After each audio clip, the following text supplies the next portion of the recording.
Дональд Трамп ищет средства для поддержки своей президентской кампании. Протянет ли ему руку помощи и доллары Илон Маск, с которым уже встретился 45-й президент США? В эфире «Нехта» самые важные и интересные новости к этому часу. Россия принимает удар. Атакованы важные для российской армии объекты сразу в нескольких регионах РФ. Чего хочет Зеленский? В Белом доме рассказали о желаниях украинского президента и дали ответ Кремлю, отправят ли американцы свои войска в Украину. Так что мы верим, что у них есть в запасе несколько сюрпризов. Мы с нетерпением ждем результатов. Кремль бросает в мясорубку иностранцев. Группа индийцев просит помощи и спасения с линии фронта.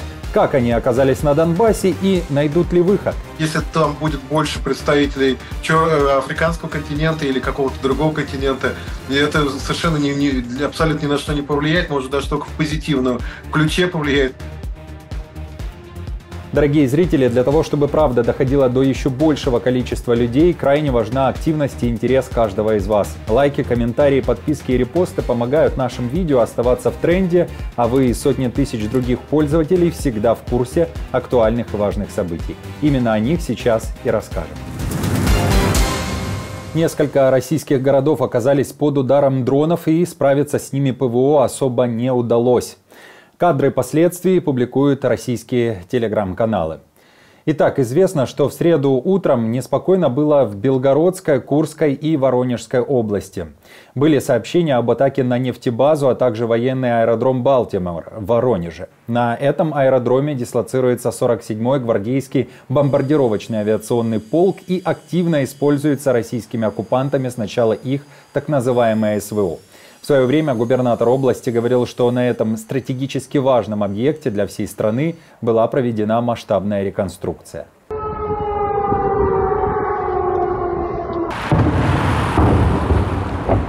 В Белгородской области также говорят о том, что все БПЛА были уничтожены, но вот уже в Курской области создать условную атмосферу уюта, покоя и победы властям не удалось. Пришлось отчитываться. Беспилотный летательный аппарат атаковал склад горюче-смазочных материалов в Железногорском районе. Сейчас есть горение, оперативные все службы выехали на место происшествия. Подробности там позже. А потом был еще один прилет. Яркие кадры также появились в сети. Точное попадание в резервуар с топливом. Старовойту пришлось вновь записывать видео. Очень прошу вас, не снимайте и не выкладывайте в социальные сети, на другие интернет-ресурсы записи повреждений. В течение суток, напомню, на территории РФ были атакованы несколько объектов с нефтепродуктами. В украинской разведке не смогли ни подтвердить, ни опровергнуть свою причастность к этим атакам, однако добавили, что подобные взрывы влияют на действия и российской, и украинской армии.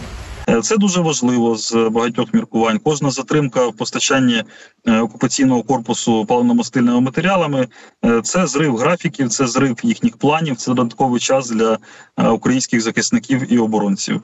І загальноекономічний вплив на ситуацію ми нещодавно бачили, що Росія запроваджує обмеження по експорту готових нафтопродуктів перероблених, тобто не сирої нафти.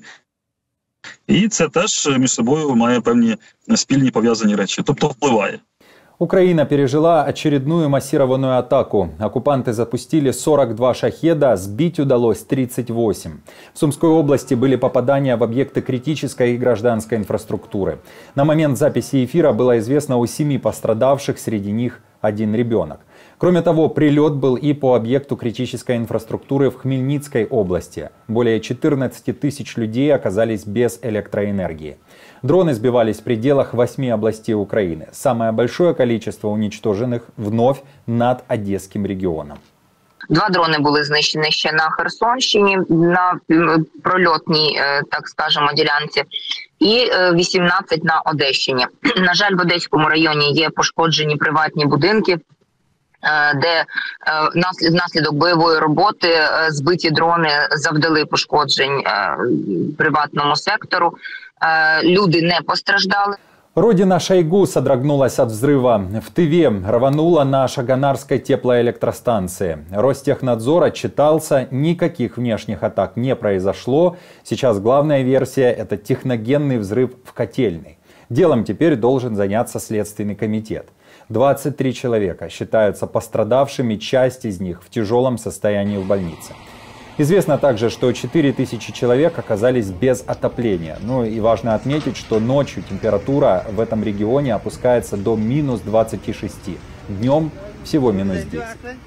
Не утихают взрывы на украинском фронте. В Украинском совете нацбезопасности и обороны дали свою оценку происходящему. Она неутешительна. Ситуация на фронте тяжелая, но на войне нет статики, и все развивается в стремительной динамике. Можно сделать где-то шаг назад, но потом мы сделаем 2 шага вперед. Делает шаги вперед сейчас российская армия, сообщает Американский институт изучения войны. Аналитики считают, что оккупанты продвинулись к юго-западу от Донецка. Вероятно, это продвижение произошло южнее села Новомихайловка Донецкой области. За ситуацией в Украине наблюдают ее партнеры. В США рассказали, чего ожидать на поле боя. Мы считаем, что у Украины есть план, который они могут выполнить, чтобы добиться побед на поле боя. Мы видели, как они добиваются этих побед на поле боя, например, в Черном море, где за последние 24 часа они потопили еще один российский корабль.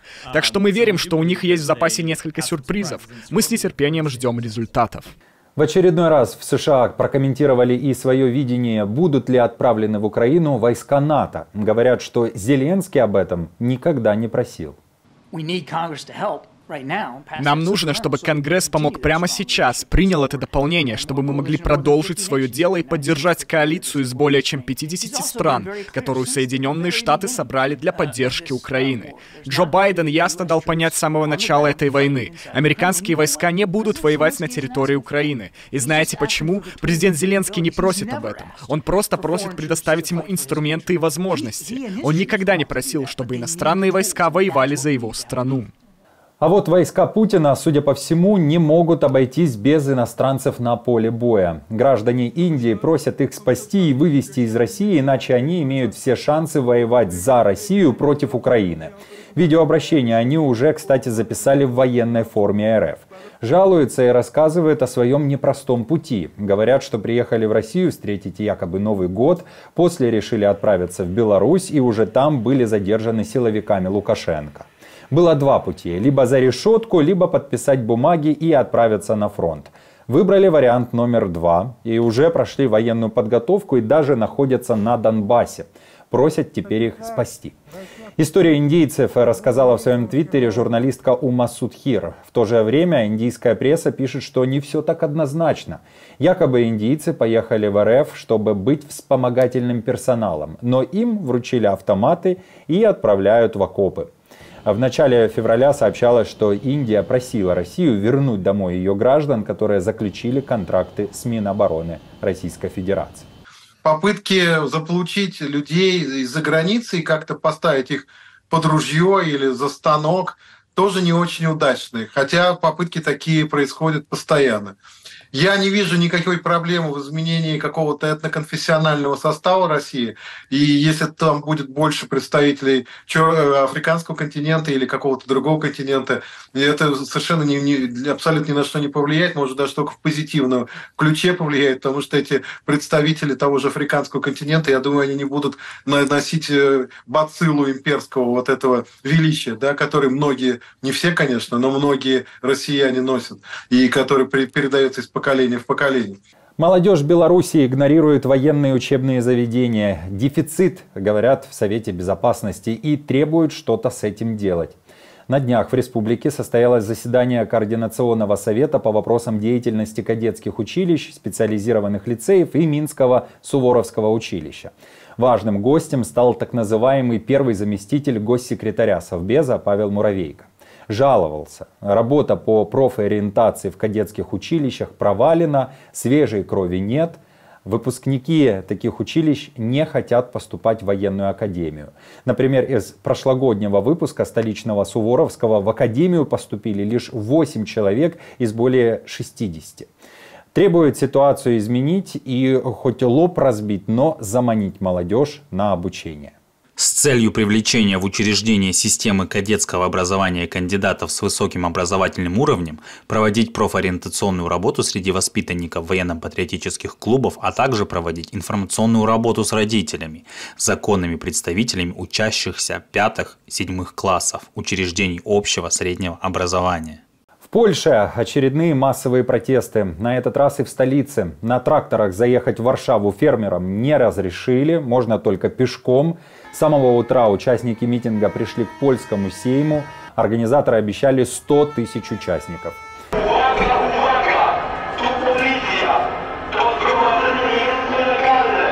Тем временем в Киеве заявили, что Украина готова принять ограничения на свою торговлю с ЕС, чтобы разрядить спор с Польшей, пишет Financial Times.